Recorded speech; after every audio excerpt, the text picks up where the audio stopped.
So, hi, why don't you introduce yourself and tell us a little bit about your background and your book? Sure. Hi, I'm Maya Deane. I'm the author of Wrath Goddess Sing, which is a trans adaptation of the Iliad, retelling, reimagining. Really, these are not well-defined terms. I've been, in some capacity or another, obsessed with the Iliad since I was about 6 years old, and yet I'm definitely approaching it from the direction of a poet and a storyteller rather than a classicist or a historian, although I do draw on both of those things. You certainly do. So, let's talk about the title first. So, those are, in translation, the first three words of the Iliad. Mainlanders. Why did you pick the order that you did? Well, it would probably to preserve the sense of the Greek, it would probably you'd probably want something like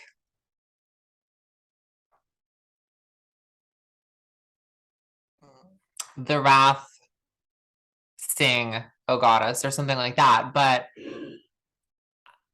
one of the reasons why I chose the word order I'm using is because I think it's a good key to the entire remix project that I'm approaching this from. It's kind of, in a lot of ways, how I'm approaching the entire thing. Obviously, we're grounding this in the wrath of Achilles and in the sort of apotheosis of Achilles. But ultimately, I'm trying to produce something. I don't know if joyous is the word, but definitely song like. I'm trying to sing a song. That certainly comes across in the way that you talk about people describing their experiences and their memories within the novel. You use the term "sing" a lot. Um, was that a deliberate choice to, kind of tie the experience to the singing? Partially, I was very much thinking about the ways that, like, I was very much trying to capture some of the music of the Homeric texts. Very much trying to capture some of the sense of how stories are changed each time they're told. Something that really struck me was the realization years ago that memories are not static things, but that every time you access a memory, you're effectively rewriting it. Yeah. And that definitely comes through when um Achilles Achilles and Athena are talking about Athena's past and the people that she's interacted with, and the nature of Athena in your novel. Oh, yes. The No. drinker of souls. At least the drinker of brains. Yeah, a good classical tradition, the drinking of brains. It reminds me of Diomedes. Um, It was my childhood crush the first time I read the Iliad. I was like, damn it, this. well, he was quite dashing and so dashing that he wounded the arm of Love herself. Although Yeah, interestingly, not so much in this one. in the sort of like, at least in the classical period, he was considered the hot one. So Mm-hmm. Mm-hmm. so basically I have basic taste.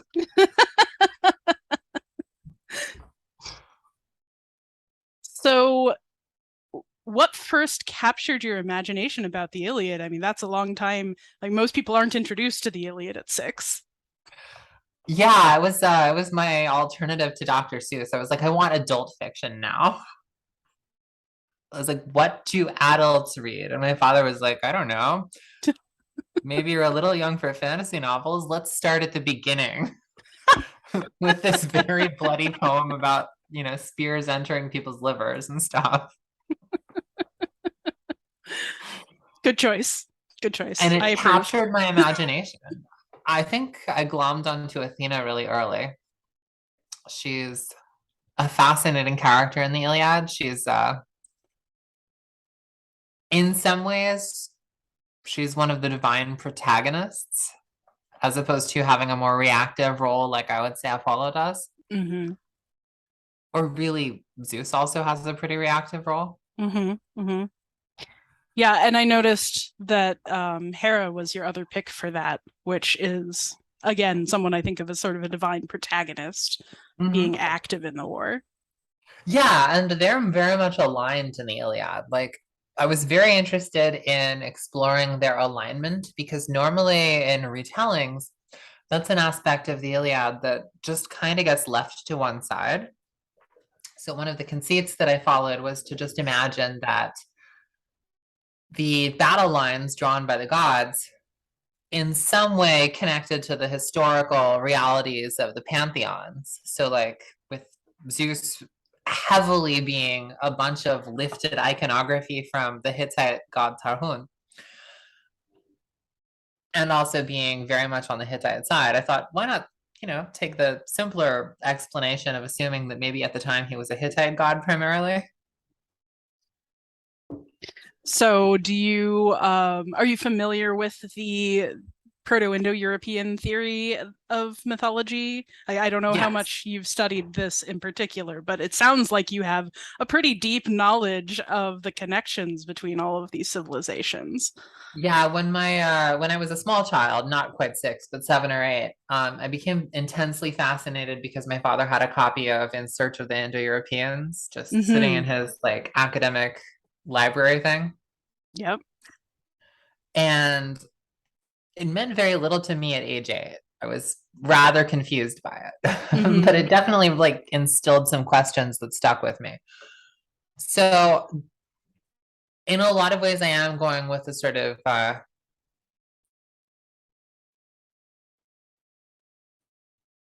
wanted my interpretations of the gods to be compatible with the sort of Indo-European pantheon as reconstructed.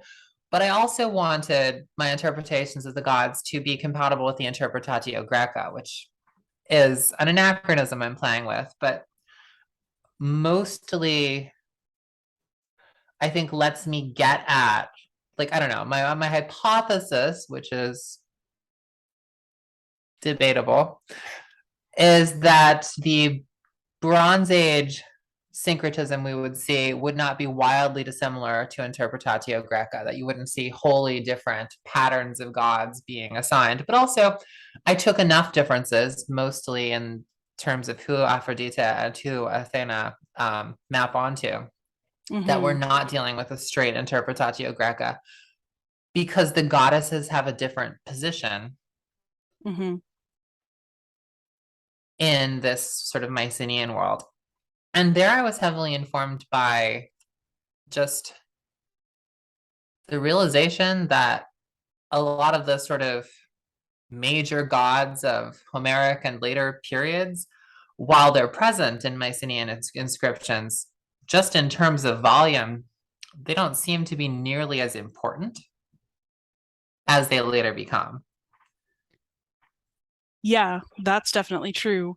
Um, Maybe this is a good time to segue into like I'm curious about your academic background because you have such clearly have such a deep knowledge of you know not only the pantheons, not only ancient Greece, but also the Hittite lore, the archaeology, and Egypt. So where did you study? What did you study? What did you research specifically for this book? Um, so my formal education is English literature and fiction. Like my MFA is in fiction. But there's all this scholarship out there to be read. So I spent a huge amount of time in undergrad and also in graduate school and also working as an adjunct since and very handily with access to anything I want to read. just trying to fill in the gaps of my knowledge. The obsession here is it's kind of one of those things where when I was much younger, I thought Write What You Know was like write sad fiction about being a closeted trans woman in the early 2000s. And then later I realized Write What You Know is like write nerd shit about the Bronze Age. A sentiment I can heartily get behind. I have a whole video about the Bronze Age collapse, just because It's I such love a it so fascinating much. period. Actually, that is one of the areas where just because things have been moving, that's one of the areas where I actually did a lot of research explicitly at the beginning of the project, because this is not an area where the scholarship has been relatively static. Yeah, that's true. What is that book? 1187? I don't have a Yeah, copy, yeah, but 1177 BC. 1177. Where do I have it somewhere. Where did it go? I just rearranged all my bookshelves, so now I don't know where things are. But it's Yeah, here it's my somewhere. understanding that it basically pulls together and synthesizes a lot of the things that I had been getting like bits and pieces of in papers. The sort of big synthesis book that I was relying on for this was just for background. Probably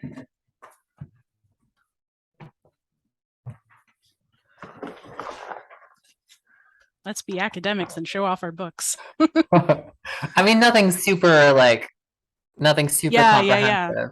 Still a huge amount of just Yeah. tracking down papers and bits and pieces. Like for instance, my whole characterization of Sarpedon Hmm. just came from some research where I sort of discovered that there's some reason to believe that Sarpedon is a title, not a name. Oh, I So then I hadn't was heard like, that. That's oh, cool. yeah, Sarpedon. Sar is like Luwian for above, like sur. Oh, Um, and Pedon is like stander, so it's like yeah, that overstander, the makes one who stands sense. over. And then I was like, okay, well, that's the Luwian. What would the Hittite be? And so I tried a rough attempt at a translation into Hittite. So you studied Hittite on your own, or did you get to take some classes in it in an undergrad, or? No, I did not take classes in it in undergrad. I'm sure my Hittite is actually terrible, but we're grading on a curve. Who else even makes the attempt? Right. Trust me, it's not common. I was actually just taking a course on hieroglyphic Luwian, which is really fantastic. And I have no Hittite.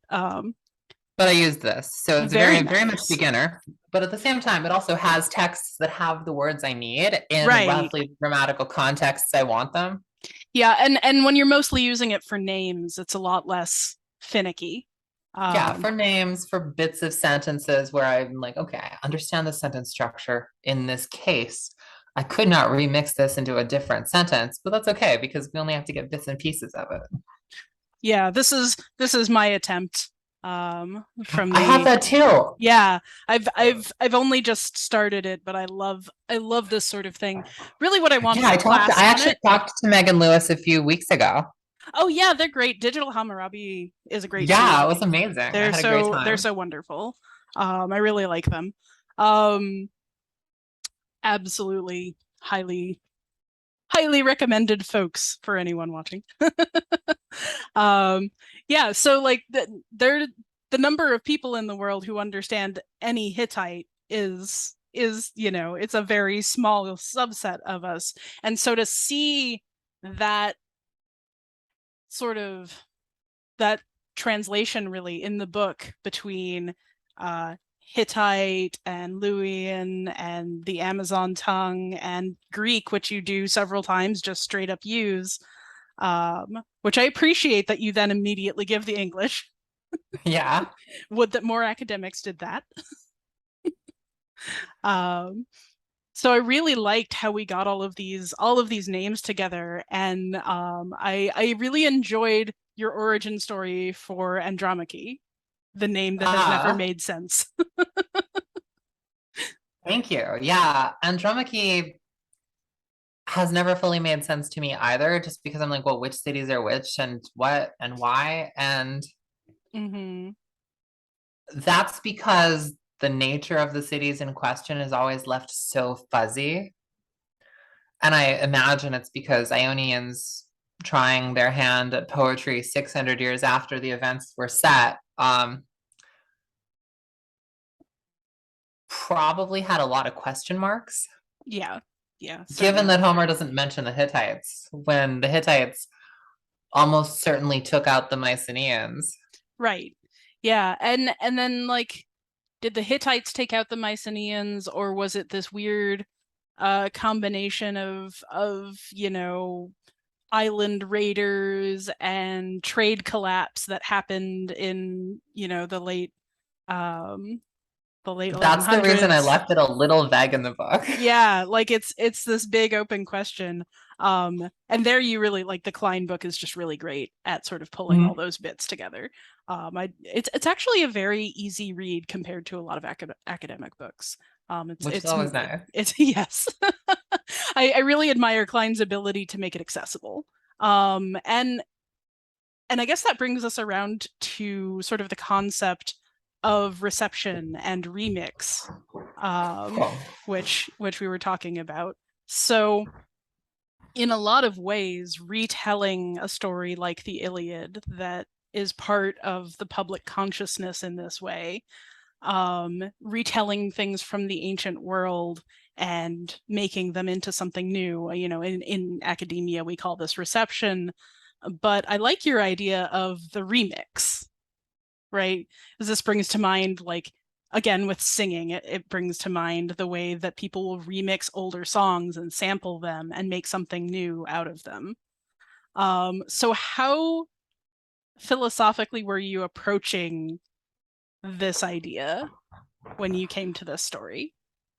Well, this is going to sound a little glib and a little goofy, so please forgive. Nothing to forgive. Goofy is wonderful. Own it. I kind of thought of the Homeric texts as being archaic era Iron Age fan fiction about what may have happened at the end of the Bronze Age. Obviously through a chain of reception and heavily filtered, but I thought, okay, so that's sort of, in a lot of ways, it's like how Shakespeare fills in the pieces of the classical world or of medieval Denmark with Elizabethan England. Similarly, we have a lot of features of the Mycenaean world that are just sort of filled in with details of the archaic world. Like, for instance,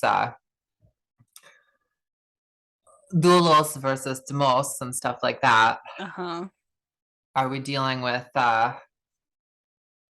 this sort of archaic system of raid captives or this Mycenaean system of like institutionalized bondage? Which may or may not have something to do with the temples and has this, just sort of this kind of a strange setup where in a lot of ways, the version of it that we see in the Odyssey on Ithaca is probably a little closer to the Mycenaean system than what we see in the Iliad in the camp. But yeah, so I was interested in imagining what it would be like to fill in some of those gaps with what I knew about the Bronze Age that maybe the Homeric era writers didn't have access to because, not having the benefit of 3,000 years of archaeology.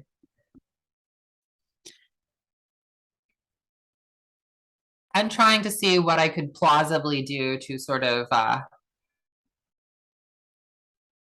bring in more of the awareness that the Mycenaean world was. I think it's actually really present in the Iliad, the degree, an awareness of the degree of how cosmopolitan the Mycenaeans were. Not hard to be aware of that. He's sort of writing about the end of a golden age. So there are all these little moments where we're sort of given information that maybe Ionian poets in the 8th century wouldn't be aware of. But would be aware of, but would never have seen for themselves, like the riches of Thebes in Egypt. I really enjoyed your detour down to Pyramses. That was absolutely wonderful. Thank Just to you. get to see a more Egyptian perspective. And if you don't mind me bringing this up, you also Yeah. mentioned to me that you are thinking of writing another book that is set in Egypt. So Yeah, I mean, a sophomore book is really difficult. I have many books that will never see publication, but apparently after you publish one, suddenly you become a perfectionist and you're worried that you'll dishonor the first book. So yeah, I'm many drafts into Beautiful on the Horizon, which is about the Joseph in Egypt myth set in mm. just pre-Amarna period and Amarna period, 18th dynasty Egypt. Yeah, I was planning to ask you about Joseph, because that comes up in this book too. That was quite unexpected for me, the sudden appearance of Joseph, not only as a figure that I didn't expect to see in a Greek mythology book, but also as a trans woman. So Yeah. what made you pull that in? What attracted you to that story? So once I made the decision to approach things like in terms of bringing in a cosmopolitan world, I didn't want the only voices that we heard to essentially be the refractions of Greek mythology and of especially classical Greek culture. I wanted to hear from more angles. And it's very easy to bring in, like, it's very easy to bring in the New Kingdom Egyptian experience because they were prolific writers, especially their upper classes. Mayapi is the granddaughter of the famous Nephthera, who boasts in her tomb about being an expert scribe, among other things. Yeah, Mariopi, a very relatable character. She's my favorite.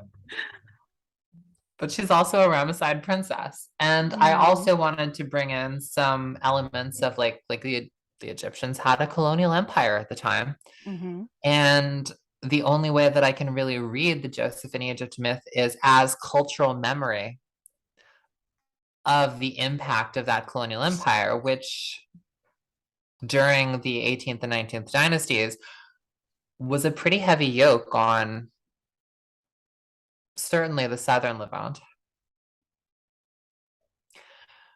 In terms of the Joseph myth, there's gender variance in it from very early in terms of its interpretations. The coat of many colors, as it's translated, Ketanat Pasim, only shows up one other time when it's worn by Tamar. Oh, I And didn't there know it's that. explicitly glossed as being a princess dress. I had no idea. That's wonderful. So there's always been a secondary reading of Joseph as in some way gender variant. I dug a little deeper on that and saw at least some suggestion that the gloss in question could be a scribal sort of overwriting of what might be something a little more less of a princess dress and more of like a something to do with Ashura worship. I found that an interesting element to play with, so that will probably end up in Beautiful on the Horizon. But either way, it definitely made the story hit differently. Yeah, it was such a compelling parallel to Achilles, who, you know, as as as we both know, is very much coded as passing as female on Skida before the war. Mm-hmm. Um, so like this reading is, I'm honestly surprised it's the first time that I've really seen it.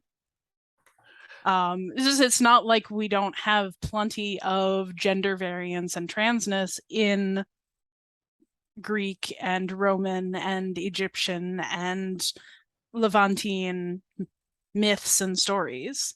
Mm-hmm. So I'm honestly a little surprised. It's the first time I've seen somebody really go for this one. I think with a lot of them,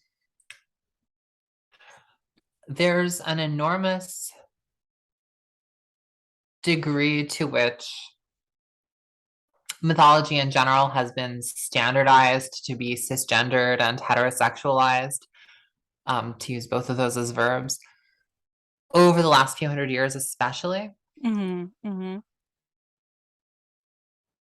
I think that if there was one goal I was going with, it was also to just sort of disrupt the neatness of the sort of Edith Hamilton mythology version of things, where Good. all the stories fit together like teeth on the top and bottom jaw, Mm-hmm. instead of being a mishmash of different stories that don't necessarily have to agree with each other or line up.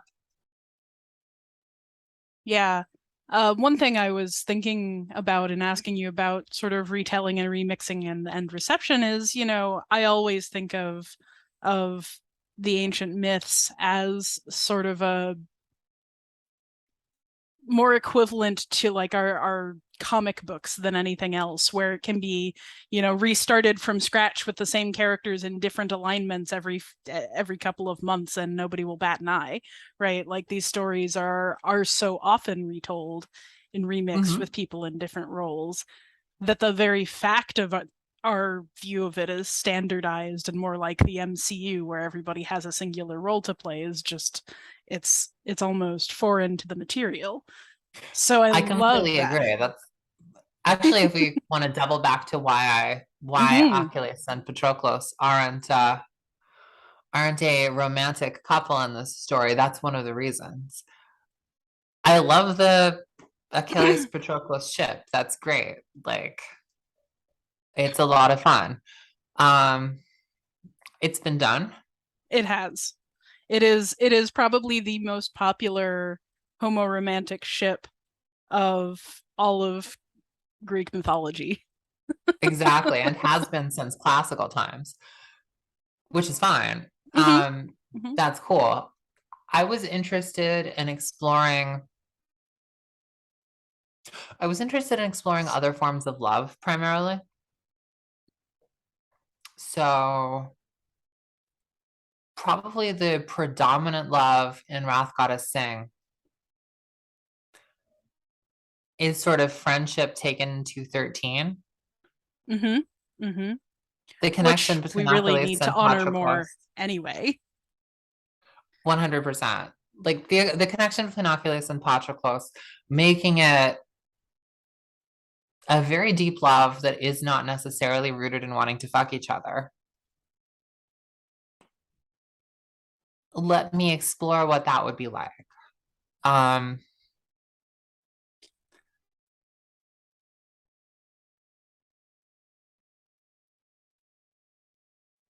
Because I was wondering when you brought in Mariapi towards the beginning, when we first see Achilles and Patroclus and of Mariapi the at the love triangle beginning, fake out. if I was actually wondering if we were going for the polytriad, which you ended up doing more with Kia. Yes, the polytriad we ended up doing more with Kia. That'll be fun to play with more. Yes, I'm fascinated to see where that goes. Also, I wanted to know, uh, where did you get the name Kia? Oh, well, that's easy. So Akhenaten and Nafteta were not actually just the two of them. There was Akhenaten had another wife, several others, but the most mysterious is the one who had the title Great Beloved Wife, as opposed to Nafteta's Great Royal Wife. And her name was Kia, and we don't know very much about her. Oh, We don't know I very much about her that's at all. awesome. I was fascinated by the fact that some funerary equipment that was originally for her was repurposed for various royal men. I was also fascinated by the fact that her unused canopic jars contain, like, they're in the image of just four different Amarna princesses.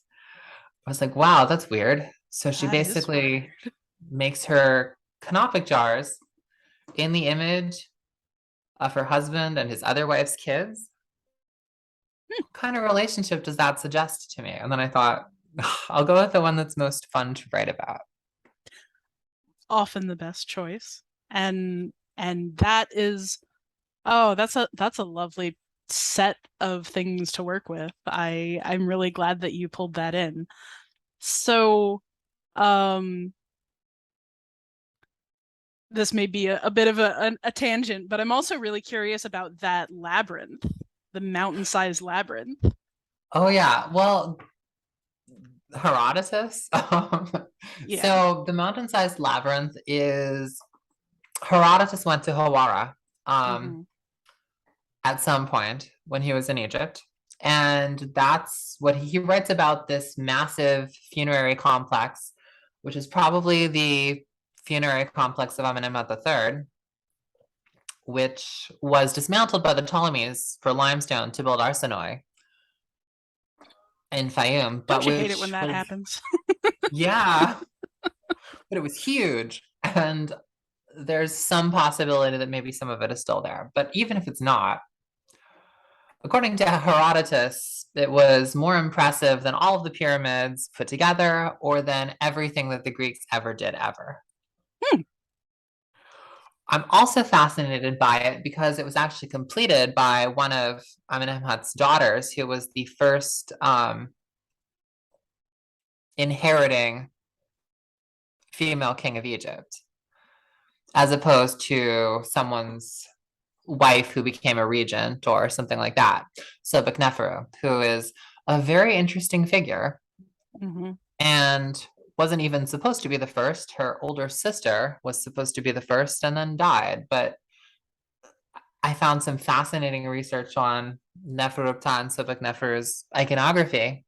And it looks like at the height of the Middle Kingdom, the sort of peak Middle Kingdom pharaoh Amenemhat III decided to groom his daughters to rule the world. Would that more daughters got to rule the world, right? I certainly wouldn't mind it if I were in line to rule the world. And the thing that fascinated me there, like, so Sobekneferu completes the labyrinth. It's this massive monument that is clearly there 1,000, actually 1,500 years later for Herodotus to traipse through and be like, oh my God, this is the most impressive thing I've ever seen in the world. And it's there until the Ptolemies dismantle or partially dismantle it. And even now, the archaeological site is full of fascinating fragments. So it seemed like the logical place to put a Joseph's prison. There are a bunch of traditional Yusuf's prison locations, Hmm. but I don't think any of them are as cool. Yeah, I mean, hard to top the most impressive thing in the ancient world, I guess. Plus, I don't like something about this sort of pinnacle of architectural achievement being converted to essentially be a prison seemed to me like just the sort of standard thing that happens to really old structures. They serve many purposes over their lifetimes. And Hmm. sometimes that means you have something which is just sort of preaching the victory and triumph and successful imposition of justice over the entire universe. And you're Have you captive spent there. have you spent a lot of time at archaeological sites in this part of the world, or No, I've only been to Egypt once. yeah, I've not been to Egypt myself. I'd really like to, but I have been uh a bunch of other places where there are Greek and Roman and Canaanite and Hebrew ruins. Um, and it is a constant, like people reuse what they have at hand. Um, which again the Ptolemies unfortunately did to a higher degree, it sounds like. Oh yeah, well yeah. So what in Egypt that you got to see was the most exciting for you? I was really struck by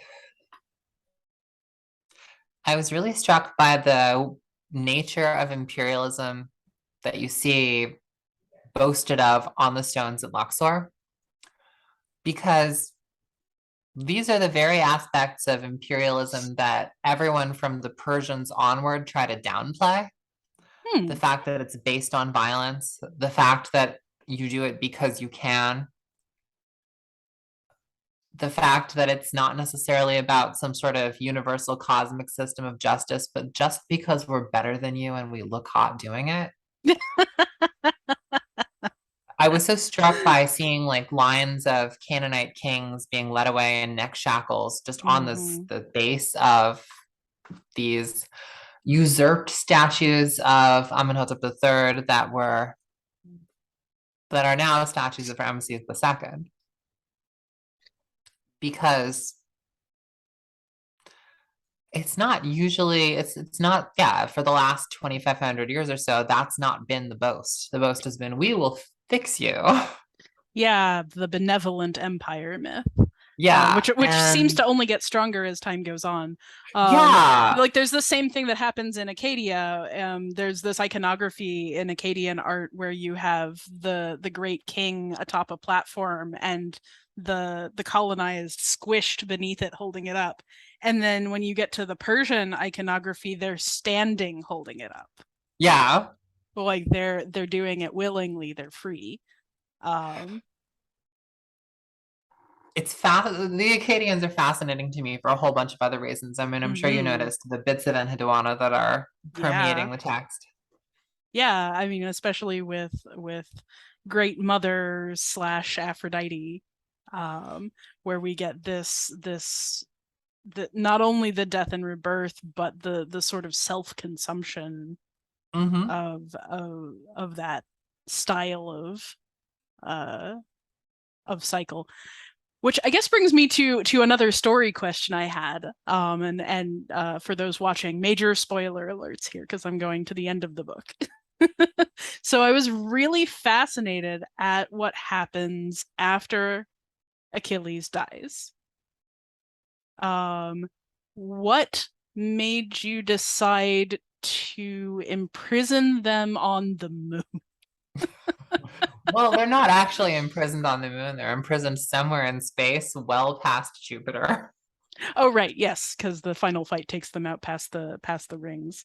Yes. But that whole like imprisoning them in a giant iron dragon in space is like, this is very cool, and also what?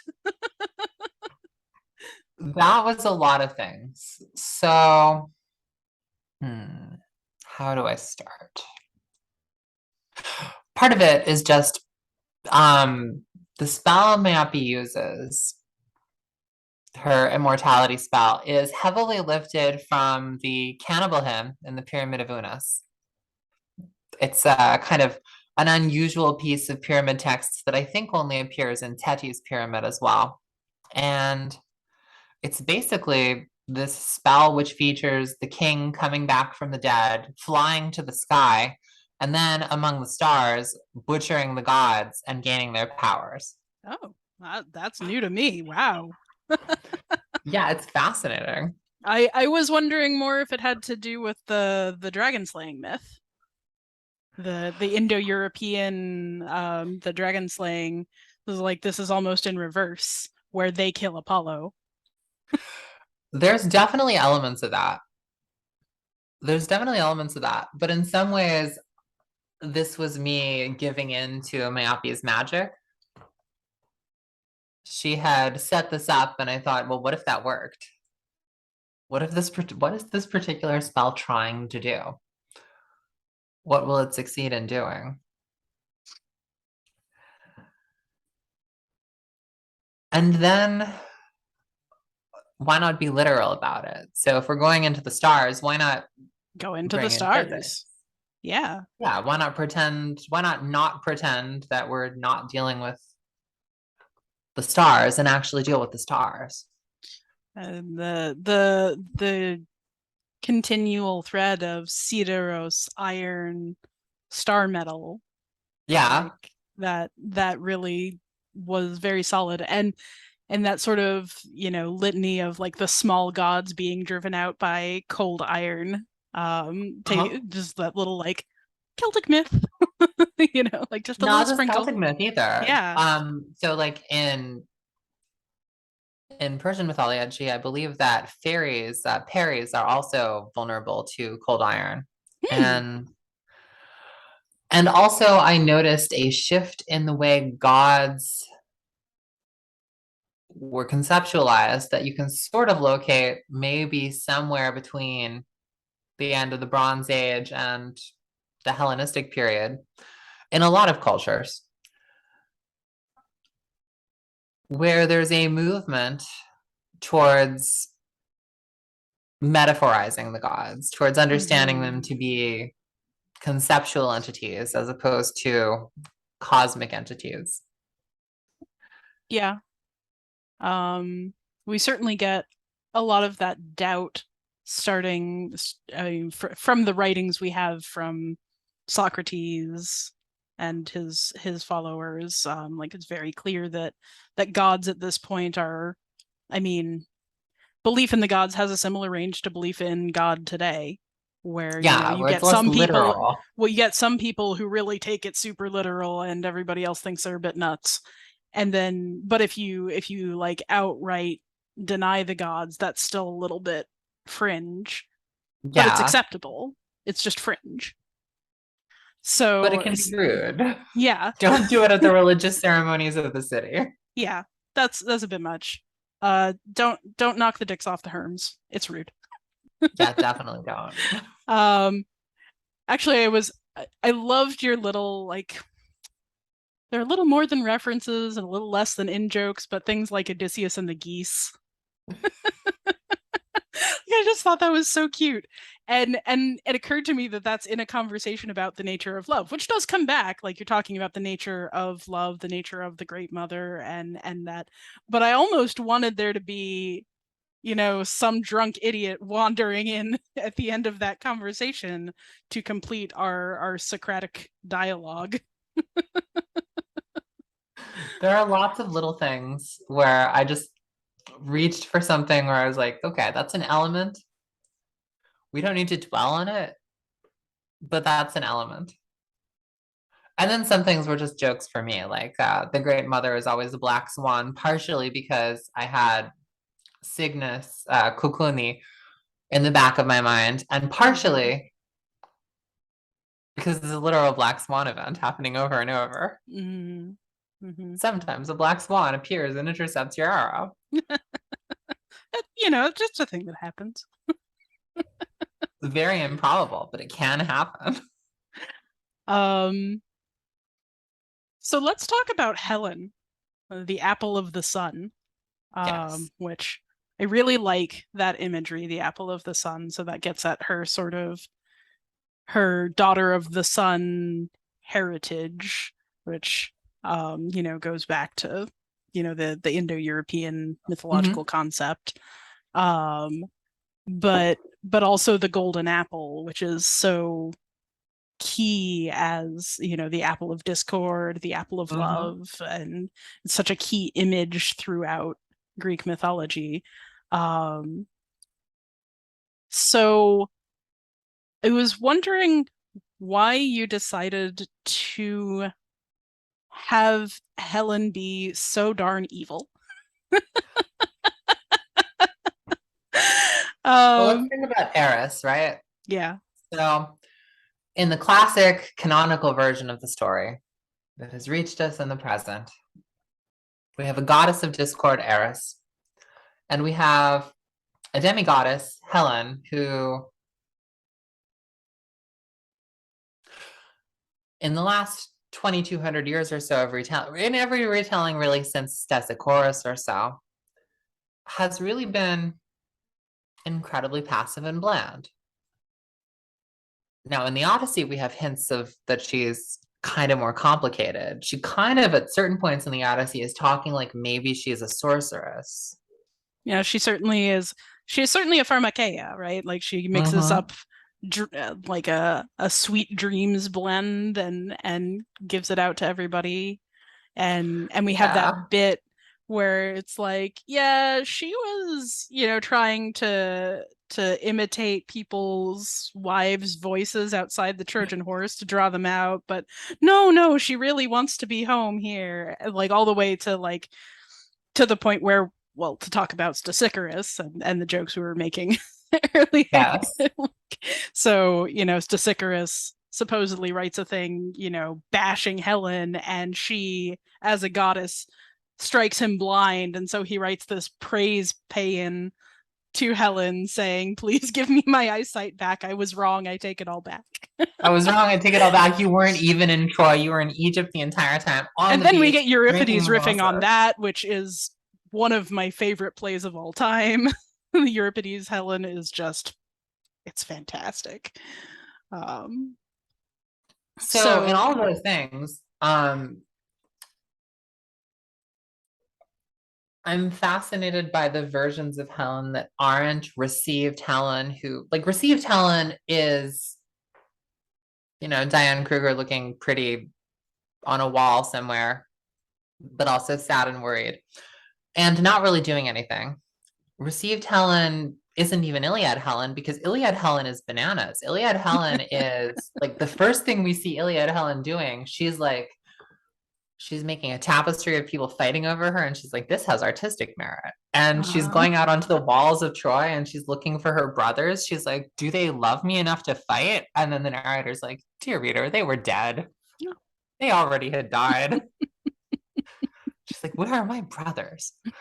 And then she goes to Paris and she's like, weakling to Alexander, because the Hittite or the Luwian name is preserved in the Iliad much more than Paris is used. Yeah.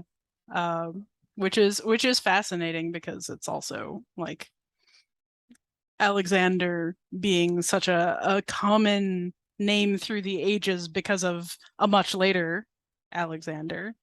A much later Alexander, who's literally named after that one, just as his mother was originally named Polyxena after another Trojan princess, because the Aeacid family of Epirus had themselves essentially written into Iliad canon by Aristotle's guardian.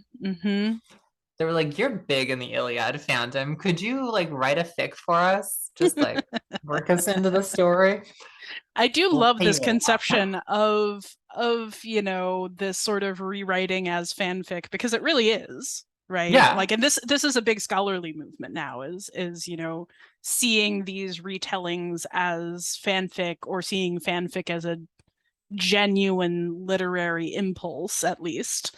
And I know there's a lot of I know there's a lot of work trying to talk about, the biblical fan fiction in particular, which is wonderful. I love it. Which I've done a little bit of. Yeah. Hi, Kia. We love a queen. A beloved she's terrifying queen. And I love her, but she's terrifying. Yes, I want more. I'm so excited for this other book. Give me more Kia. She's basically like,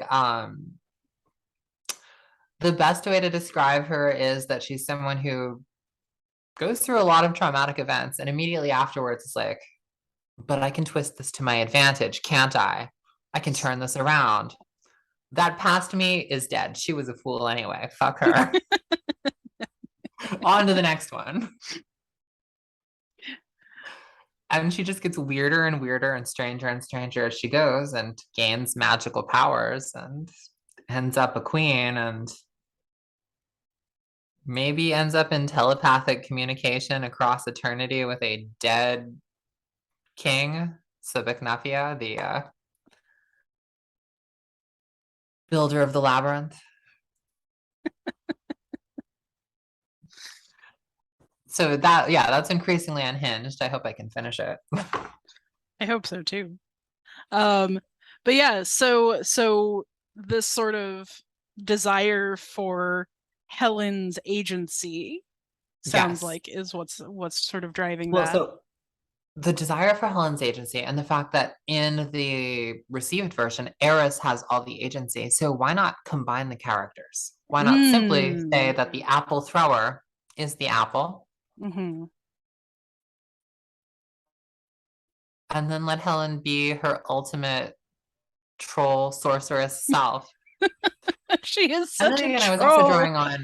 I was also drawing on like Eye of Ra mythology. Mm, So Helen has some strong Sekhmet elements. that's true.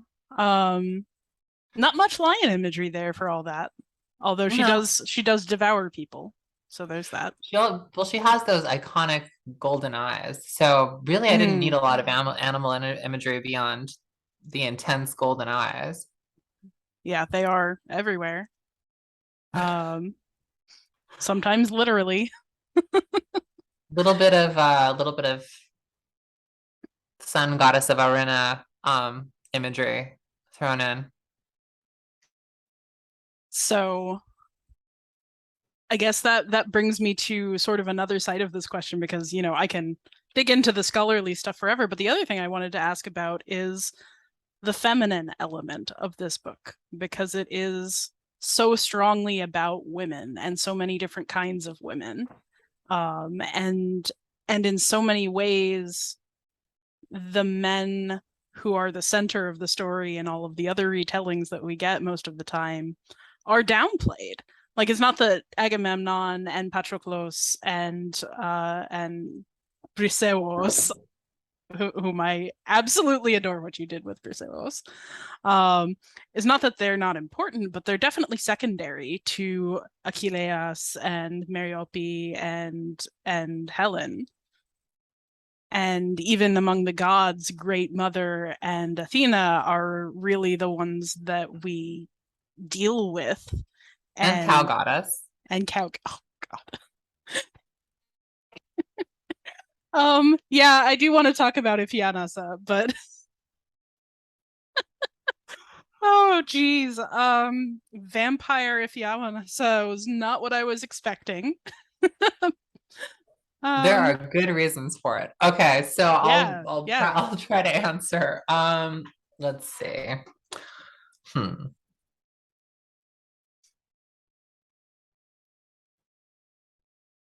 yeah. Sorry, my brain just needs That's a like four soft reboot. questions. So Soft reboot. maybe Iphianassa is a The good place to feminine. start. Yeah. Uh, so one of the things is I just was interested in telling a story about like the sort of genesis of the story for me was actually just a vision of Achilles talking to Aphrodite. And the first thing that I wrote was the chapter 34, which is Aphrodite's sort of monologue. Mm. And everything else kind of came out of that. So from my earliest conception, it was like, well, what is it like if we don't necessarily approach this from a classical era frame where the most important stories are the stories of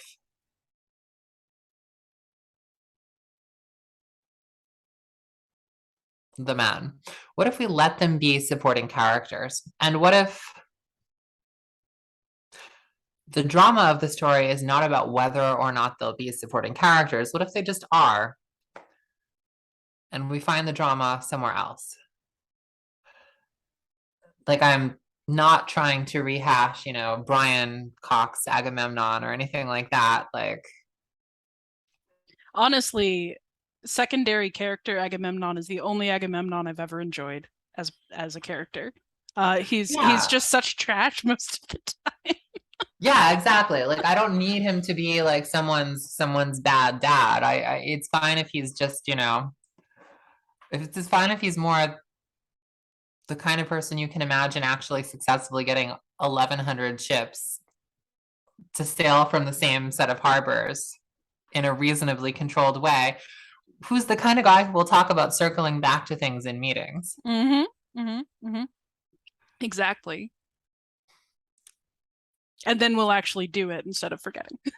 And then we'll actually do it instead of forgetting, which means he's the kind of person who can be a supporting character under some circumstances. Like, I think he's the main character in his own story in some ways, but also I think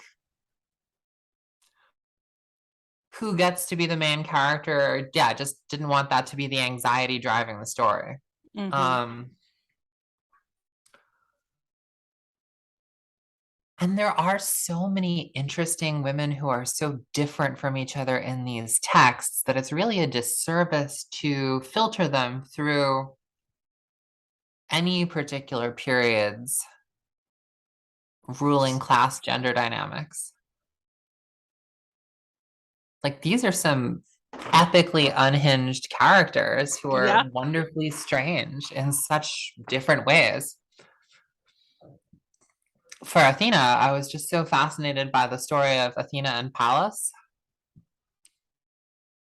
Just the idea that you have this goddess whose defining moment is this childhood trauma of a dead friend that accidentally died.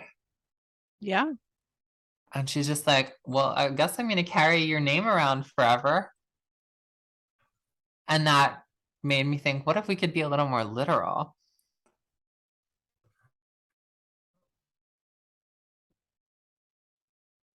Can't get more literal than brain eating. Yeah.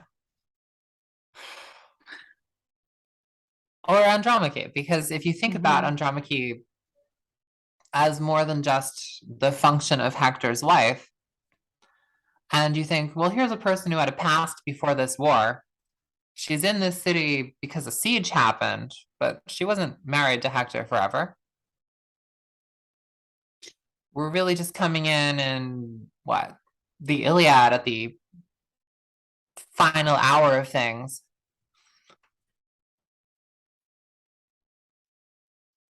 So And what that, were things like before that? yeah, and this is one of those places where it's interesting to see what you pick and choose to bring in because there is so much about Andromache. Like we have that Sappho poem of Andromache coming into the city and where she's from and all of this stuff. And we have, Andromache's afterlife after Ilium falls, in the Aeneid, especially, but tons of places. And she is this just disquieting embodiment of the fall of Troy. And the interaction between her son and Achilles' son and the curse following because of that, which cannot happen here because of the time compression. Yeah.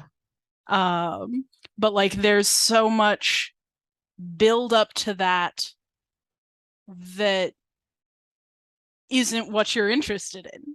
And so Right. I'm not like you super just interested in that. have to pick and choose which parts to talk about. Well, I was So interested in taking the sort of Neoptolemus kills Astyanax, Neoptolemus kills Astyanax brutally and just projecting that onto the mothers. Like, why not let them have this out? yeah. Why not let this be their drama? Because Achilles systematically kills in various forms of the myth, but systematically kills the entire family. So I was like, how does that happen? Like, Yeah.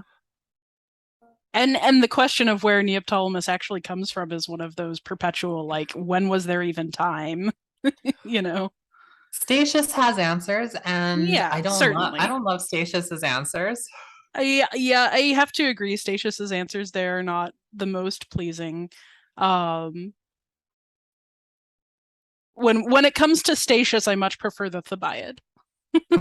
Fair, fair. Uh, now we are referencing brain eating again, and Yes, the basic bitch crush on Diomedes, fair. Yeah, our wonderful brain eater. I don't love his horse femme fan fiction. I don't love his horse femme fiction.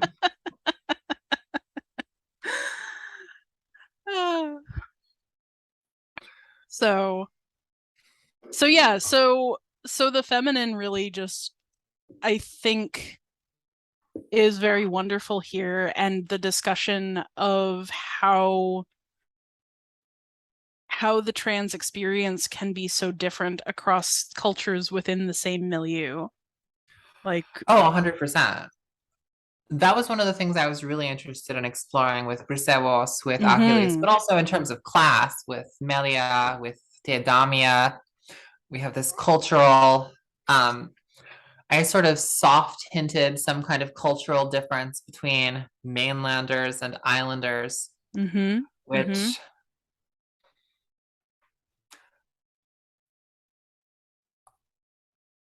as kind of a composite of elements in the archaeology rather than anything particularly fine, like Hmm. finely drawn. Well, that actually really spoke to me. One of my personal, I will always stand by this interpretation is I don't believe that the islanders were Minoan. I think they Hmm. had their own culture. Hmm. Like Crete is its own thing with the Minoans on it, and that's a thing. But the islanders seem so different from both the Yeah. mainland and from the Minoans, from the Mycenaeans. Like so that's my personal hill. So I loved that Skiros gets this slightly different um flavor from the Mycenaeans. And Yeah, like you absolutely. don't I get into the wanted, Minoans so much, but yeah, I sort of wanted to give just enough of it that we've got like an alternate origin story for Clytemnestra. She's mhm, got that different patronymic mhm.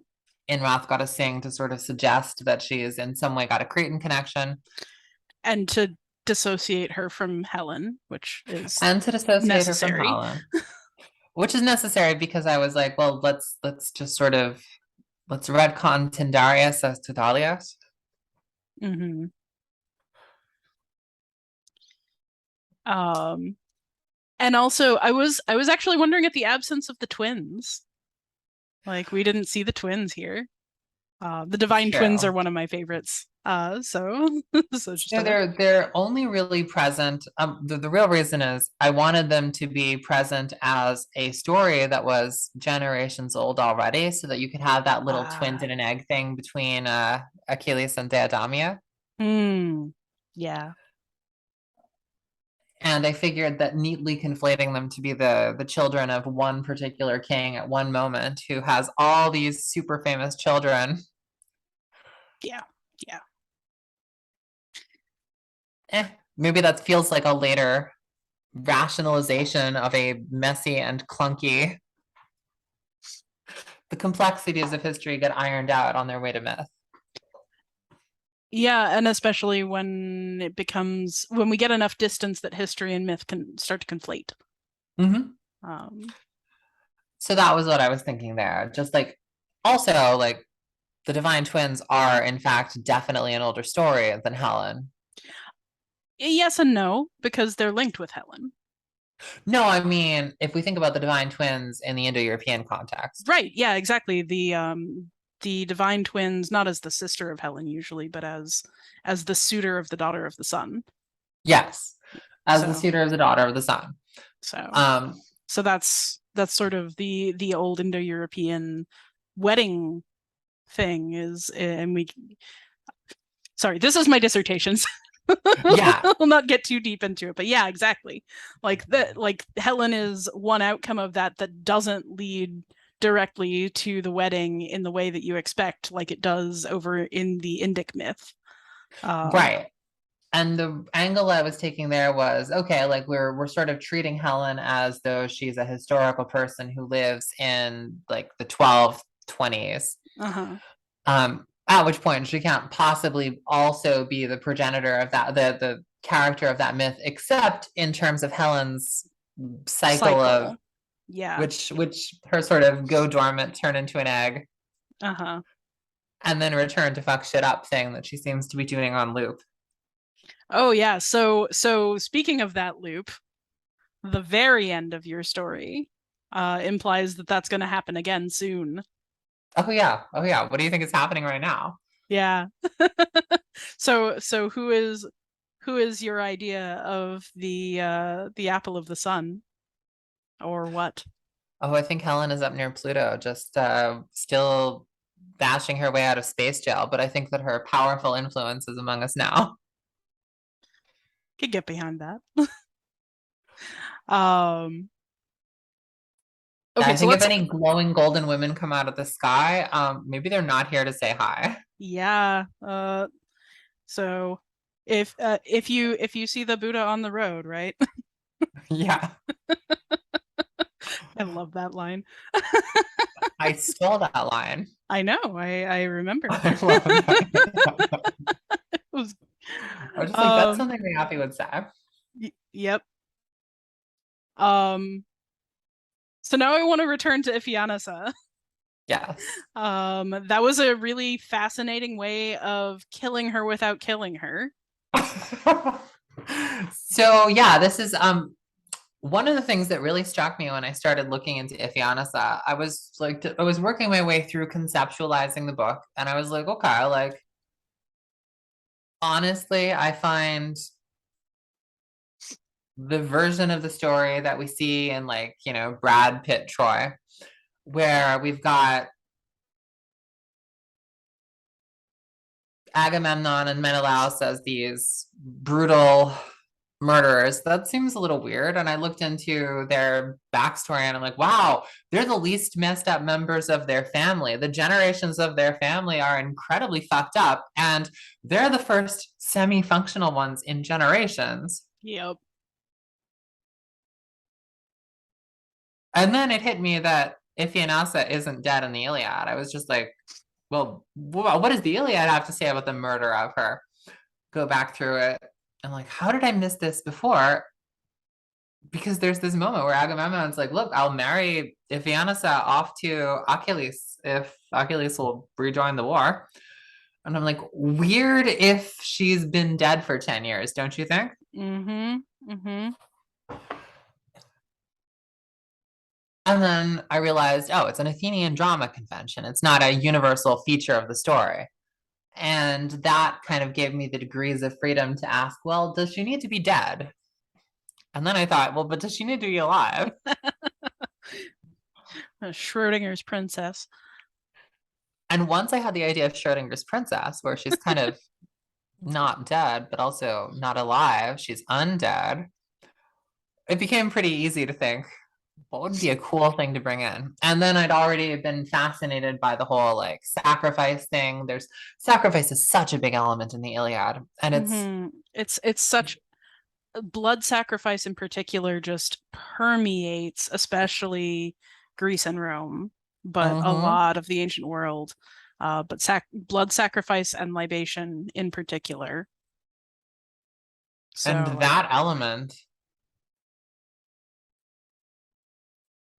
that element, and then the sort of visual of imagining Iphianassa as being participating in a sacrifice at Elise, but it's a hecatomb and she is just I was like, what even is this? And I was thinking about cow goddess and I was thinking about kind of the prehistory of cow goddess. And I was thinking, how do you get the idea of sacrifices in the first place? What kinds of gods want them? And as the sort of system, the sacrifice system impressed itself on me, I realized that the most reasonable interpretation of Hera for me was as its sort of proponent and priestess, and that Iphianassa should echo that. and so you So get this cow sort of goddess. chupavaka.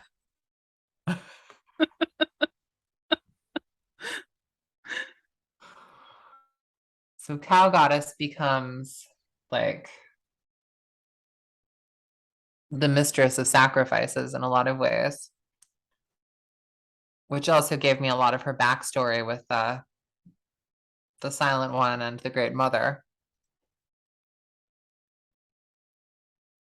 who I eventually conceptualized as her sort of being the priestess and the Silent One sort of being the mad scientist. Yeah, as in some ways,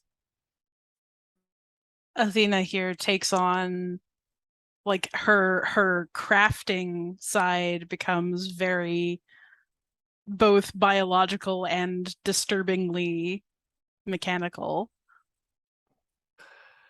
Yeah, I had a lot of fun with that. Just thinking about her in terms of, well, but also like we see her turn people's severed heads into equipment Uh, in the myths. Like yes. a lot of it is just looking at the disturbing elements of the myths and being like, why don't we zoom in on this? Like the owl iconography. Mm-hmm. If you literalize the owl iconography and just sort of imagine what it would be like to to see the divine in an owl, in a creature whose eyes are too big to move in their sockets and whose neck swivels 350 degrees. That's super weird. A creature who devours things whole and spits back their desiccated forms, drained of all Exactly. sustenance. And thus we have that world of dried bones that Athena keeps coming Mm-hmm. back to. Um, yeah, the description of the world of dried bones and the description of the moon struck me as enjoyably similar, like Yeah. this desolation of whiteness. Hmm. I wanted them to echo each other because also I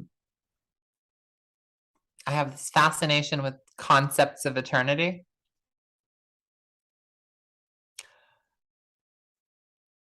And so something that is present in Wrath Goddess Sing but will be developed and beautiful on the horizon is the idea of like the version of conceptualization of eternity that was current in Egypt in the New Kingdom and late period, and which was probably an inspiration for the Platonic forms. Hmm. In that particular sense of eternity, eternity is time perfected. So it would be like imagine the universe from the perspective of a photon, where you're in all the places in that photon's light cone at once, Hmm. seeing everything as it will be in all of those configurations at once. So the time isn't so much happening as sculptural. With death involving a transition to eternity, where you sort of experience your existence in that way instead of linearly through time.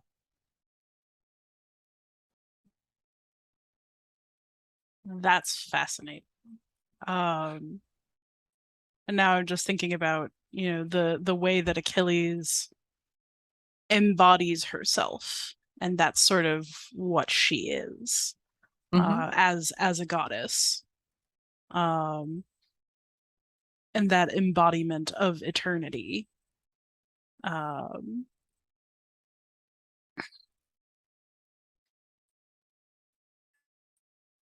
I want to ask also if you're comfortable talking about it, about the Sure. role of the trans experience here, Yeah, because absolutely. it's so central to the book, but not in the ways we're used to seeing, which is so desperately needed.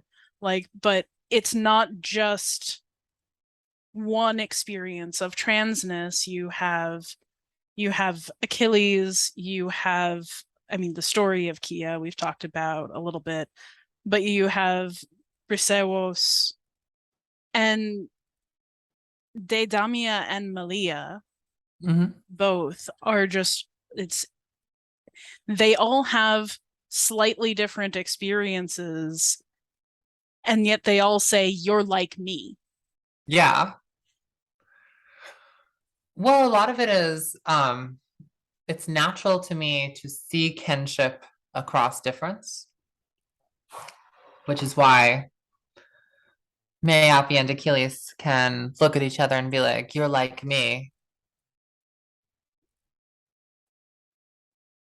even though that one is trans and one is not, because the parts that call out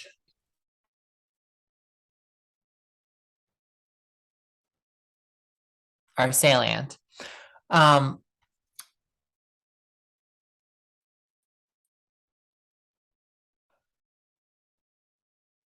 I think this is less something that I can take credit for and more something that I can take credit for not obfuscating, because I do see that as a basic a basic commonality between trans people. Like we do have something, and between people across many axes, between women, between anyone who breathes. We see a lot of that actually across lines of species too in the book.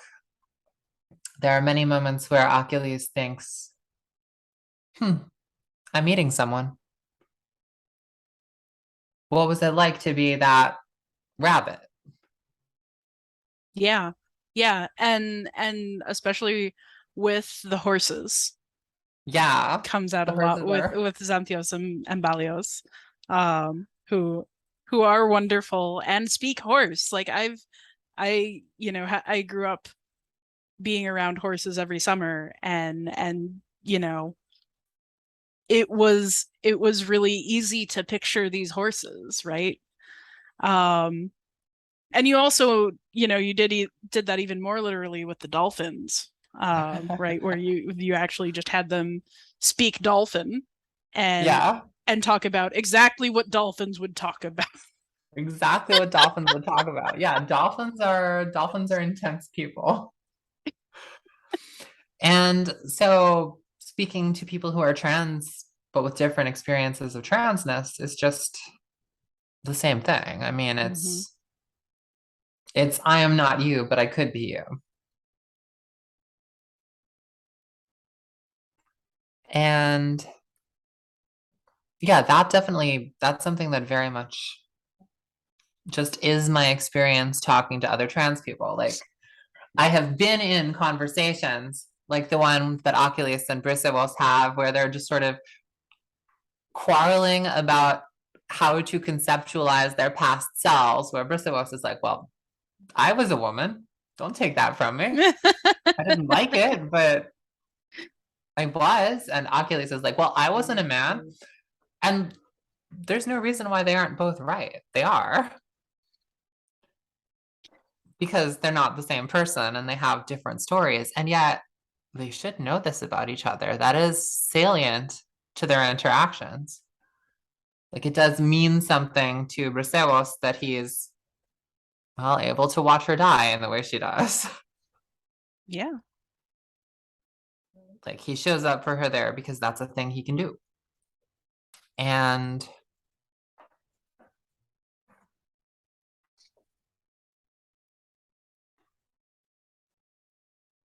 yeah, I think it's more that one can choose not to hide that. Yeah, I really appreciated that. Um, because I think we're still, at least in sort of representationally, we're still very much in the stage of, oh, occasionally there's a trans person, but it's either their defining feature or it's some kind of trope. Yeah. And just to have this diverse cast of trans people just living their lives just as part of normal life, it just felt really real. It felt really satisfying. um Thank you. I don't consider myself trans, but I am agender, and so I'm sort of Yeah. like trans adjacent. Like I'm not cis either. So like um but it's something I feel like we just don't get enough of, and I really want to see more of it. I um want to see more of it too. I think that in so many ways, I think representation is the wrong way to think about it. I think that representation makes it sound like we're trying to deploy a certain number of Pokemon. yeah. And Yeah. I want to see the range of people. I want to see the range of people, like whether or not those people are human, even. I want to see the richness of life. Like some of the most wonderful person to person interactions I've had have been with a cat who was judging me. Oh. Well, he was like, he's a sensitive little person who is extremely arrogant, and any threats to his ego make him very, very irritable. He just, it's his pettiness is wonderful to me. It's the most endearing character flaw. I'm just like, okay, little man.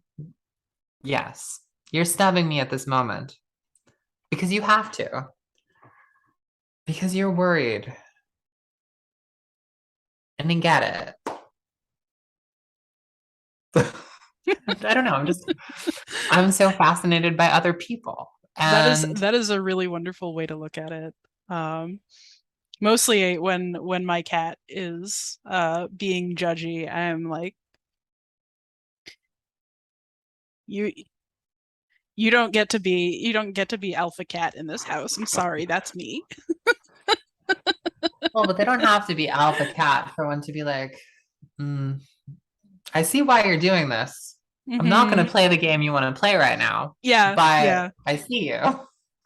Um, and I love to see her do that. I Yeah. love to find that connection. Right there's Um, the moment of they're like, wow, the gall. I love that. What nerve. how very dare. Um, Exactly. okay, so this might be an off-topic question. I'm not sure, but Sure. do you eat meat? I do. Because I was really fascinated by the simultaneous compassion for the sacrifices and you know, as we were just talking about for your cat, like we can really sort of get into the mind of these animals, but also, you know, Achilles never shies away from eating the meat the way Yeah, she shies away from human sacrifice. it's true. And I think it's intensely personal for her. She would never eat her horses. She also likes her horses as people, and she's actually really judgmental about cattle. That's true. Cows are the worst kind of slaves.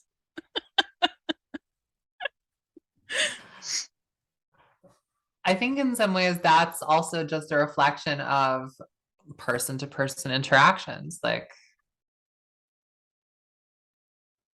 we are in a very strange world where we are literally genetic relatives of even the plants we eat. Go back far enough and we are the same. Hmm. So everything is on a cannibalism gradient to begin with. We share so much genetic material with everything we eat. If we were to try to minimize our cannibalism, we'd have to focus on eating bacteria primarily. And still, we do have a most recent common ancestor with them too.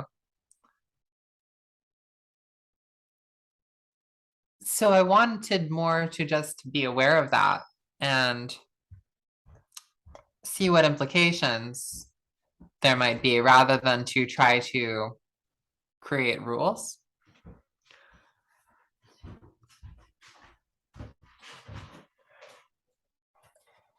Achilles doesn't eat people, but she does sacrifice them to herself and absorb their Hmm. magical powers. Hmm. I mean, the comparison between livestock and human sacrifice to the gods is all through the book. And she really does kind of go through an arc of it making her too uncomfortable to carry on to doing it on purpose.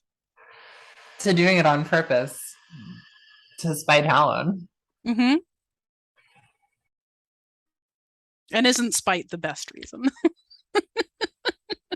I've often found it a helpful motivator. Yeah, I mean, if you've been through grad school, I feel like you have to, Oh my gosh. Yes. especially as anything other than your stock standard cis het straight white man. Let's see. I did graduate school in the closet, so I was just very weird because a closeted trans woman is not.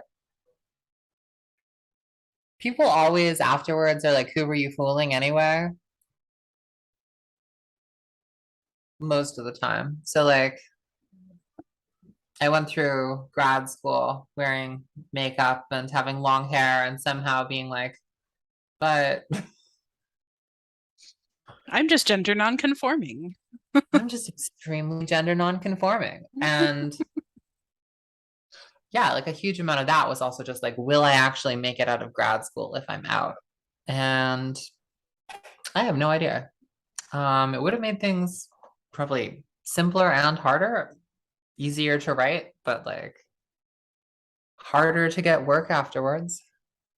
Yeah. Yeah. I mean, I didn't make it. I I was in my second graduate degree at my second university, or third since undergrad. Hmm. And in the end, I just couldn't take all of the nonsense that was being thrown at me, and it's not really even because I'm particularly gender nonconforming or even because I'm a woman or Jewish or anything. It's just because I can't stand watching other people get hurt.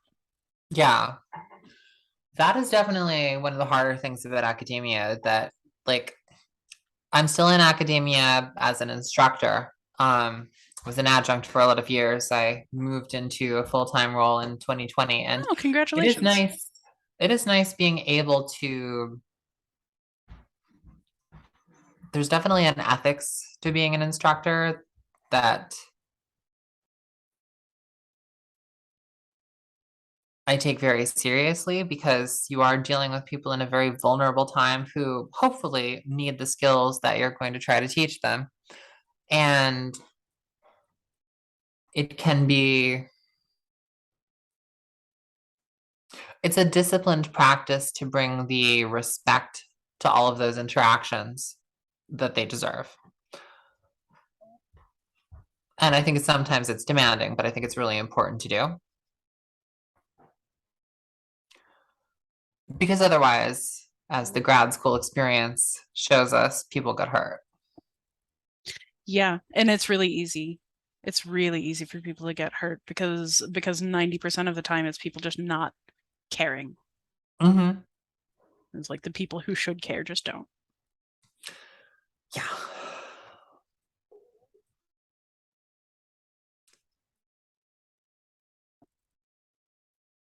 Sorry, tangential thoughts are Hmm. flashing through my Yeah, brain. I mean, feel free to take this wherever you want to take it. I think I've at this point asked most of the questions that I came in with. And I'm happy to talk about the foibles of academia for as long as you like. Oh my gosh. But Oh my gosh. Yeah, it's,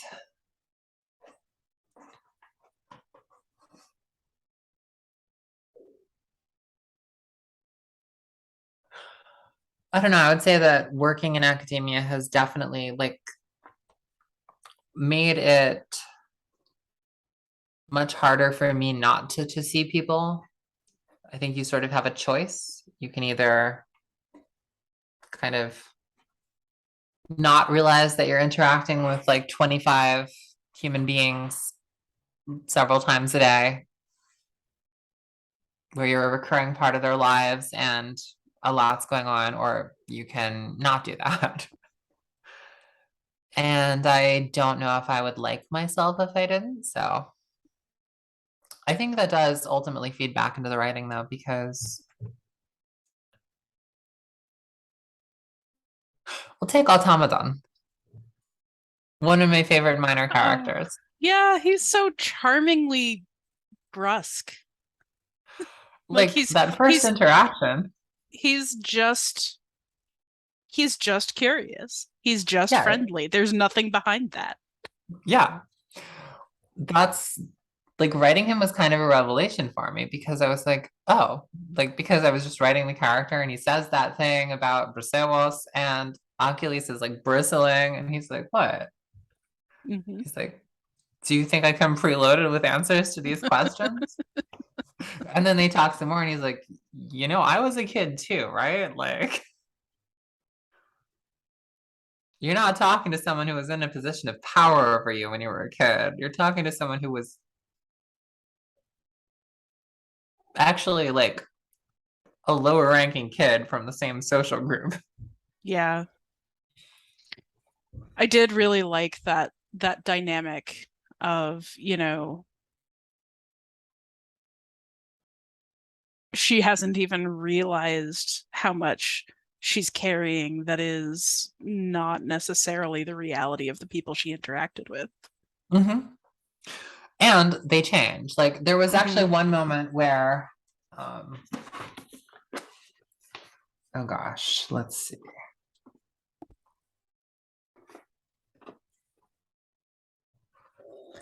think it was one of the interactions with Patroclus. Pretty late in the game. Oh, right.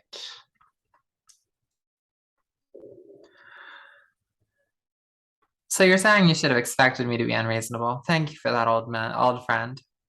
Patroclus snorted and sipped the wine. I'm saying that you grieve like yourself, Red, not like me. And then they pick that up on the next page.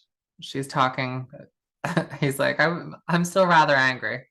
You have the right to be. You were right. You never ask me for anything, and you always stand with me no matter how foolish, how stupid, or how ruinous my ideas are. It's a terrible flaw in your character.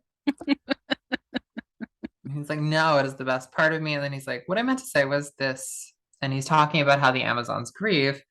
And in that scene, that's when she sort of realizes, or he's talking about how the Myrmidons grieve. And in that scene, that's where she sort of realizes that the Myrmidons have changed as people too. Yeah. Yeah.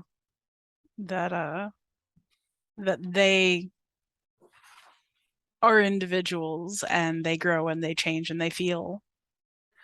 And that they've like responded to events and Mm-hmm. been changed just as she has. And I think it's an easy thing to forget. To get caught up in your own head and forget that other people aren't just what you see of them. And that your impressions maybe should update every so often. Uh-huh. That people can hurt you and then later they cannot be those same people, that you never cross the same river twice. Yeah, there's a really powerful empathy all through this book, which I think is really what we're talking about here. Also, when we were talking about empathy for your students, that need to see people as people that you're actually having an influence on just by being present in their lives. Well, I'm learning a lot from, because Mm-hmm. like one of the most interesting things to me is how much interacting with 25 strangers several times a week can teach you, as long as you're going into the interaction being like, yes, we're having a human interaction. It would be weird if you didn't learn things. Yeah. And it is constantly depressing to me how many people go into that same interaction thinking I am pouring my knowledge into empty brains. Like those aren't Well, humans before me, they're students. well, Like, that's no oh, fun. I hate it. That's no- How can anybody like teaching if they do that? you know? And I don't I think don't think I'd I be don't think able to enjoy that. I don't think I'd be able to enjoy that. So no, it it's not sounds an approach. It's terrible. not available to me. Yeah, it sounds terrible to me. And I think it's a lot of how people are not trained. I mean, I was going to see Yeah, how people are trained, but really in academia, it's mostly that they aren't trained. that is true. That is true. It's like Definitely, they're so used to working with the books and not with the Mhm. people. I was fortunate to get a teaching practicum in grad school, and that helped. But also, that just gradually over time, if you want to keep doing it, you have to find ways to bring everyone's humanity into the interaction. Yeah. Either that or you become that that old half senile professor who's just running the same slideshow with the same talking points from 20 years ago. And everybody hates that class, but everybody's had that class, you know? I I feel like there is a certain discreet charm to being. um I I mean, certainly that did sounds I certainly did enjoy TAing for that class, I'll put it that way. fair, fair. Um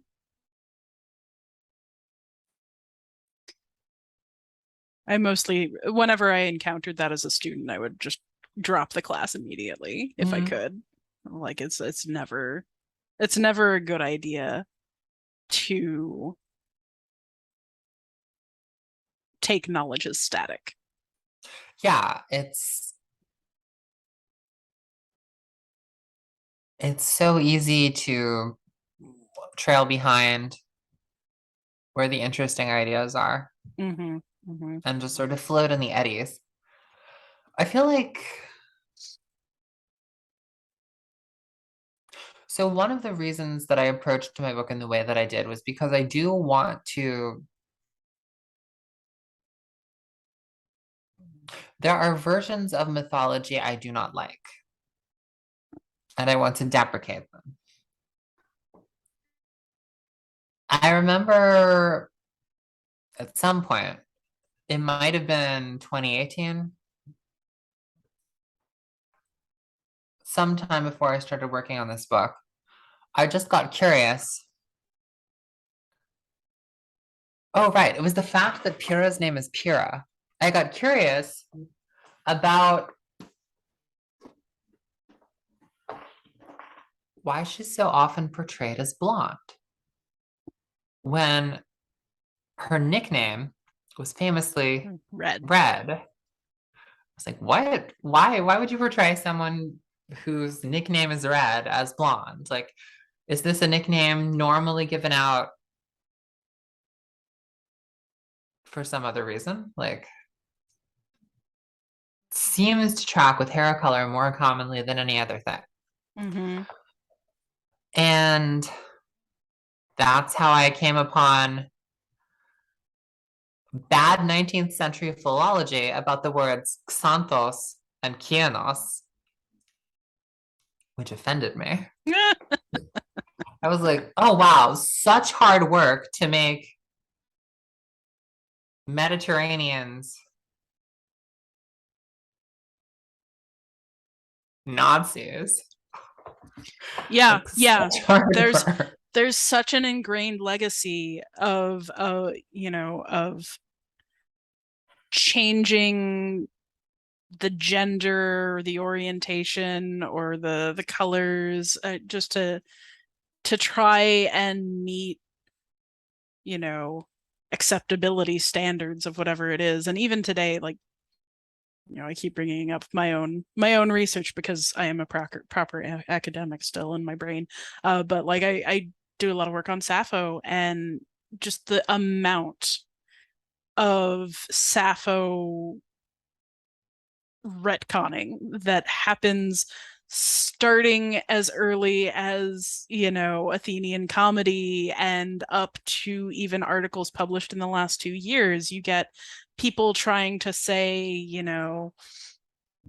oh, well, no, she was really a married woman who didn't actually, like, she was some kind of school mistress, and Oh my God. or oh, like, actually she was a madam, and all of these girls were her little horlets. Or, like, it's incredible the things that people will do. um and one of the least offensive, and it still bothers the heck out of me, is this, oh, well, it's the poetic eye when she talks about loving girls. It's not the actual person Sappho. Okay, that strikes me as so weird, especially given the context of Aphrodite worship and Mm-hmm. the And she names herself in some of the yeah, poems. yeah, absolutely. Yeah. But like, even just a couple of years ago, when we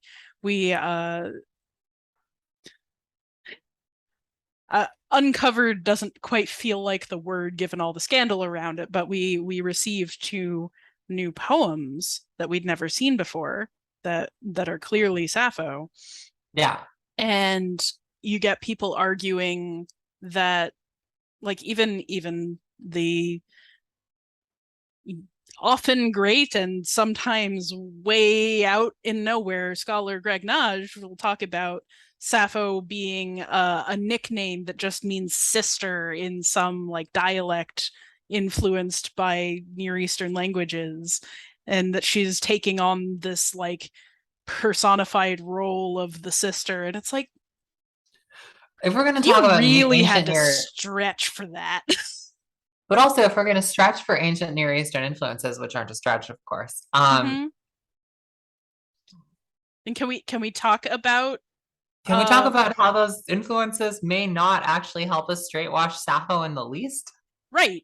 Can we also talk about the wedding songs that she wrote and her deep connection to these to Astarte and Yeah, Aphrodite, and like these deep rooted connections in Semitic yeah. iconography and yeah, sorry. I mean, I've always thought that while I don't think I have my doubts that anything remotely approaching a firsthand even account of Enheduanna would reach Sappho, but No. the cultural influence of Enheduanna definitely did. Yeah, and again, if you look to the archaeology, like Sappho's living in Lesbos in Mytilene Yeah, as like the second or third generation of Greeks who live there. yeah, Like the archaeology is still this very like Near Eastern style, the people living there before the Greeks came and colonized, which is even what they call it. It's a colony. mhm. Like, she's not in this purely Greek bubble Not even of at all. antiquity. Like Alcaius's brother was like a mercenary for the Babylonians. And Like this Sappho's is, brother is a merchant in Egypt. yeah. Yeah. The interconnectedness here that so often gets erased doesn't like it. You have to erase it to create a cisgender heterosexual white supremacist project. And the white supremacy always baffles me. Like, just to come back to the colors oh, thing. just to make Greeks white. Yeah, no. Yeah, it's like, excuse you, in like 100 years ago, you wouldn't have thought modern Greeks were white. What are you talking about? Yeah. No, they worked really hard not to. Mm-hmm. Like, Mm-hmm. oh my God, it was just the amount of care taken to unwhite modern Greeks. Like, Mm-hmm. what's that 1916 bestseller that gets riffed on in The Great Gatsby? Oh, It I has don't a whole remember. section basically claiming that modern Greeks are not the same as ancient Greeks because ancient Yeah, Greeks were white. yeah, and you have like there's a this whole movement during, you know, well, certainly Victorian England, but even a little earlier, this whole like sort of neoclassical thing of like, we are the inheritors of Roman Greece, not the people who live there now. And like there's even a Mary Shelley story about it.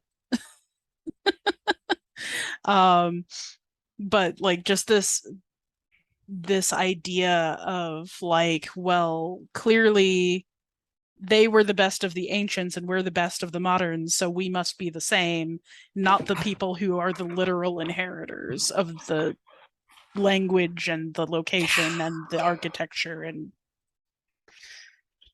No, it's okay, amazing to me. It's um amazing to me. it's incredible.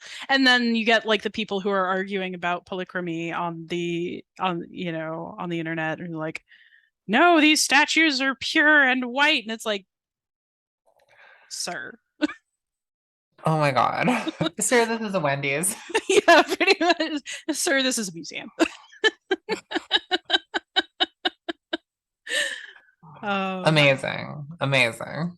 Absolutely amazing. um but yeah, I was writing, I wrote a short story myself about Atalanta, who's one of my personal favorites. Oh, Atalanta is so interesting. Um, and I wanted to write about her marriage, essentially. Like, I wanted to write her as an asexual character and how she winds up in this marriage. Um, and So I was looking into the various names of the guy who had the apples, and one of them is Yeah. Melanion. This guy's black. Yeah. You know he's black. His name means black. Yeah.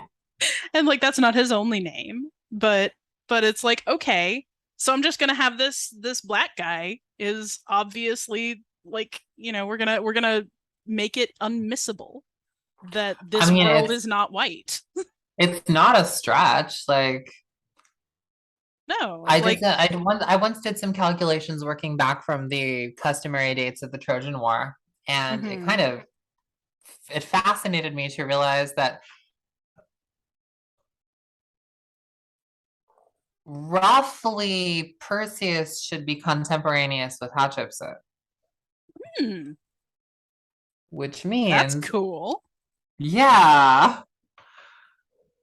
But then that means that everything Perseus does has to be taken into account against a backdrop of the Egyptian Empire in Egypt and North Africa and Hmm. Palestine. And And that makes oh, I just lost her name. it means Andromeda's in Kush. Andromeda.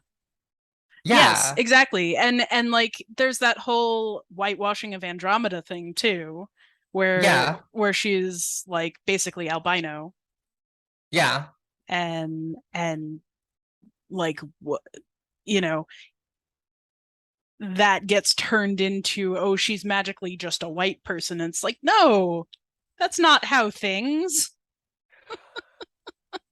No, a version of the story where she's albino and being like thinking about that, the like Kush as a setting during the period of Hatshepsut, like this is a generation removed from the period of time when Hatshepsut's father put down a rebellion in Kush by killing the local king and hanging him upside down from his boat and then sailing back up down the Nile, just being like, look, I've gone hunting. And like when you think about that backdrop, the story changes in fascinating ways. That's actually the thing that I'm most interested in, taking myths and projecting them back onto the history they're set in to imagine what it would be like for a story to happen in that place at that time with these contours, as opposed to in a decontextualized myth. What does it mean that Medusa is Libyan? Yeah, I'd love to see that. I absolutely think that this is a really fruitful direction, and it's part of, there's that overall movement in the scholarship of like first you had the like let's remove all context and view these texts as eternal and pure and just think about them for themselves, and then you get the backlash to that, which is sort of where we are, which is like, no, you can't interpret it without the context because how do you know what it means? Yeah. How can you know what any of it means to the person who wrote it? Like, how can you know what the references are? And I think this is a natural and very positive outcome of that. Like trying to take these stories and put them into a real context. Mm-hmm. That's what I think a lot about with Egypt Mm-hmm. and with the way Egypt is presented in the Iliad.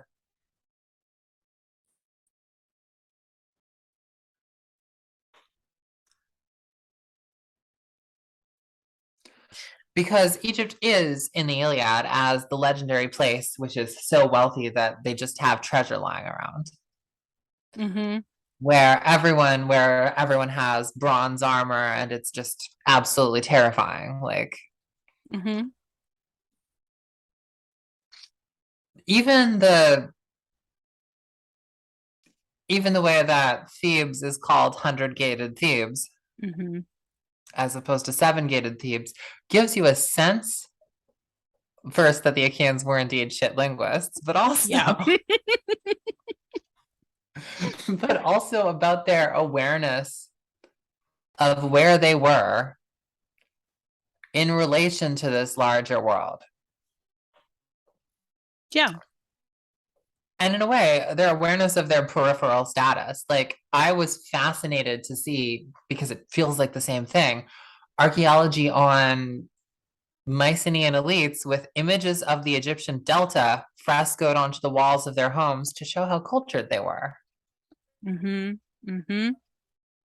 And I love the way that you do that with the Hittites as well. And Yeah. you have like this real sense of like out beyond this border town that we're interacting with essentially is this grand Hittite empire and army, and that's a thing that people don't get taught, right? Oh, yeah, totally. Like when I talk about, for instance, the what we generally refer to as the Persian Wars. Yeah. Um, and I mean, I was talking about this in the Sparta video. Like the most impressive thing to me about the Persian Wars is that the Persians actually were like, yeah, this isn't worth it. Yeah. It's like this is like the US deciding that it's not worth it to take over Puerto Rico. Yeah. like Essentially. like in comparison of like individual location importance and power. Like we did take Puerto Rico, we have Puerto Rico, it should be a state. But as far as the Persians are concerned, like that's exactly what all of the Hellenic polis would be, is just this little like podunk nowhere. Oh, yeah. They're like, we have And Egypt. Do we really need. yeah, and they actually lose some battles, and that's really amazing. Like Mhm. that's what's really impressive about it to me, because you know we have this cultural image, especially since 300, of the Persian Oh, Empire God. as 300. like it's coded feminine, and it's decadent, and like the Greeks thought of it as the great enslavement, you know and 300 is ridiculous 300 in is. so many ways. I In haven't so many actually ways. I haven't watched the whole thing because I think I might explode. But I've seen clips, and I know what they do with it. Like I've read It's not trans. good. It's not No, good.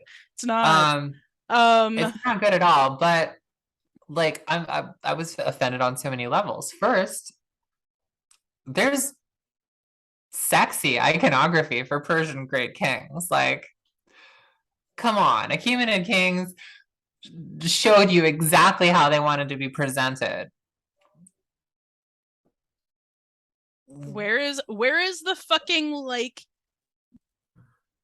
Where's the multi beautifully curled beard? beautifully curled beard, the delicate body covering fabrics with their like check pattern, which is just so Right. fabulous. Like who doesn't want to see that? My favorite, my favorite thing in the Cyropedia of Xenophon is just the scene where Cyrus is being brought to see his grandfather, the Emperor of the Medes. And there's his grandfather sitting in splendor on his throne, and just like perfectly oiled beard, perfectly oiled curls, like amazing eyeliner, gorgeous Mm-hmm. makeup, dripping with jewels. And he's just like, grandfather, you're so beautiful. I want to be like you when I grow up. I love it. Like, I love it. I'm like, Oh, that's the modern amazing. world is so repressed in certain ways. Um, but yeah, so like, the idea of like we in the West have this just zoomed in focus on like Greece and Rome as the be all end all of ancient civilizations is just bizarre. Yeah, in in the this grand scheme of intensely things. decontextualized way too. Yeah, Like, yeah, exactly. Like we really in so many ways have lost the interconnectedness of the ancient world. And like we I like to say that humanity, like people as a whole, don't really change. mhm. Like, yeah, things get better, things get worse, but like the impulses, the grand movements over time don't really change. And the impulse to be connected with people around you is it just never goes away. And that's been there since the beginning. I would agree. I Yeah. think we really lose a lot of our shared humanity by maintaining the little boxes that the Victorians put things Mm-hmm. in, and often put things in to rip them out of living traditions. Like, Mm-hmm. there Mm-hmm. are elements in Wrath Goddess Sing that are me projecting back stuff I encountered in medieval or Shakespearean retellings to try to put them back into the Bronze Age. Like, Mm-hmm. well, she Mm-hmm. kills Troilus. There's just that scene Yeah. where she just meets Troilus and kills him, and it's like, oh, he's such a everyone loves Troilus. All the girls think he's really hot. And that's literally just because I had Shakespeare on the brain. Well, it has been 2 hours, so I have Yes. taken up enough of your time, but I guess as a parting sort of question, um what what would you go back and put in if you could? I don't think I'd add anything to this book, but I do hope that I get to do a book with Amazons because I've got a short story coming out in an anthology called Fit for the Gods, which is going to be a story about the Amazons. And it Ah, sort so of you beat takes the me out. Libyan Amazon and it takes the Libyan Amazon and Pontic Amazon mythologies and kind of tries to synthesize them and situate them in the Middle Bronze Age. So the Amazons at the start of the story are on, and it's about the Titanomachy and the portion of the Titanomachy that in some stories involved the Amazons being enlisted by the Olympians. So this Amazon queen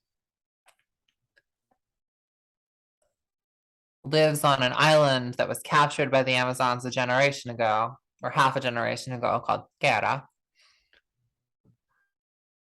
And it seems like the gods are coming to this island for some kind of peace talk, and the Amazons are plotting an assassination. That sounds very cool. I'm looking forward to reading that book. Actually, that's what I wrote the Atalanta story for, but I'm not quite at your level yet, so uh Atalanta is such an interesting character, and I'm mhm. so fascinated by the what I think that I mean, I would love to revisit the story of the Argonauts at some point. That would be really neat. Mhm. Mhm. I love the idea of like a an old washed up Hercules Yes. who's just like Especially as like especially an old washed up Hercules who's just like super in love with this guy. he's super in love with this like young guy. Yeah. He's like oh, in love again. He's like, oh, what? Man, and he's wearing this like, this lion skin. And people are always coming up to him and being like, I was expecting Heracles to be a lot taller. Do you have any idea how many times I've been told that? And someone is like, well, why do you wear the lion skin? Couldn't you just take it off? And he's just like, it was hard to kill the lion. Why would I take it off? I worked for this. Yeah. Just What curmudgeonly old Hercules. why don't you ever take the lion skin off? Would you have recognized me without it? But I wouldn't have called you short. People ask him about, what happened to his family, and he's just like, Which one? which, yeah, which one? And then he's like, if what you're implying happened, is it really a good question to ask?